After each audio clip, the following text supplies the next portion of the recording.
Okay, I'm going to go ahead and do this video on new construction and kind of what to look out for and what to expect. As a licensed real estate agent, a homeowner, a home buyer, someone who's worked in the mortgage industry, I have got a lot of experience with what I'm about to talk to you about. I've purchased a pre-existing home and I've purchased a home that was brand new. New construction. So I would say this about the new construction home. You definitely want to have your inspections, okay? Keep in mind that the people in the sales office, if there's a sales office for that builder, they work for the builder. Yes, they're greeting you and talking to you about the home because it's their job to sell those homes. However, their interest is the seller who is the builder. So you definitely want to come in with your own representation. Don't be afraid of the thing that they like to say, which is, oh, if you come in without a real estate agent, we'll give you so much more money toward closings. It's bull. If you have a real estate agent who really knows what they're doing, you're going to get the same closing costs. There's no way your closing costs are going to be changed. The builder builds out a certain amount of money to pay the buyer's agents, which would be, for example, your agent if you're looking to purchase the home, okay? So don't be concerned about any of that. You'll still get the same incentives. I would say get a lot of inspections. So you'll want to do a home inspection, an appraisal. If you're using bank financing, you're going to need to get an appraisal anyway, even though it's new construction.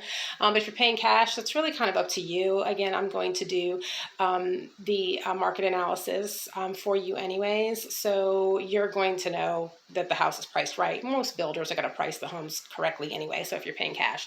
So I would say that. And then you're going to want to do a structural engineering, have a structural engineer come out and just make sure the house is structurally sound. That's a mistake I made. Even though my second home, it was a good home, it was really nice. It was just a couple of things that I wished I had had a good real estate agent on my team to tell me about and what I should look out for and proper expectations. So I didn't have that, and there were a couple of things that needed tweaking, and you sign on the dotted line and they do this whole where new construction, you have 10 years and anything that goes wrong, we'll come out and fix it. I mean, that takes a while. You're now on a waiting list, and the builder is not incentivized to send people out. They already have your money. So the better thing to do is to get all the inspections, get your appraisal, and then go ahead and get the structural engineering report. If there's anything wrong with the house, you go ahead and make that a contingency in your contract, and your real estate agent should be able to tell you about all of that. That should be a contingency. So now your financing contingency, your inspection contingency, appraisal, and structural engineering report, yada, yada, yada. Make those contingencies. If the builder wants to sell that home, they'll just make sure the house is what it should be. It should be a good home for you to purchase. Any repairs that need to be done, anything that needs to be done, hire all these people separate from the builder. Don't use any of their inspectors. Don't use any of their people. Your real estate agent should be able to guide you on how to select your own inspectors. Okay, that's another thing.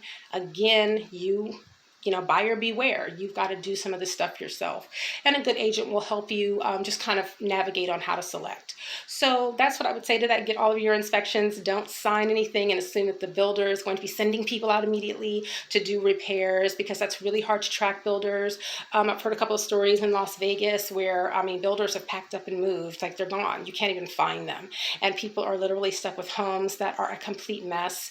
It's like a demolition. Like, it looks terrible. Like, these people literally can't even live in their home. Like, their water's cut off, the building, their house is cracked in half. Like, there's a lot of stories that are not good stories, and it's a shame.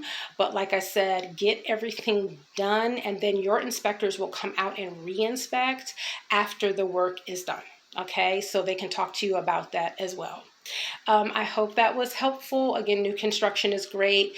Pick the home that you want, that you are really feeling will be a great home for you, especially if you're going to be living in this home. Now, if it's going to be something that you're buying as an investment property, then I guess you can kind of look at it a bunch of different ways. But even still, you don't want anyone who's living in the home, even if you're purchasing a newly constructed home, as an investment property. You certainly don't want your renters to be in a situation where they are unhappy and things are falling apart and there's cracks in the walls and foundation and stuff like that. So I hope it was helpful. This is Angela Newman, My Deals for Real Estate. You can reach me at mydeals4, realestate@gmail.com.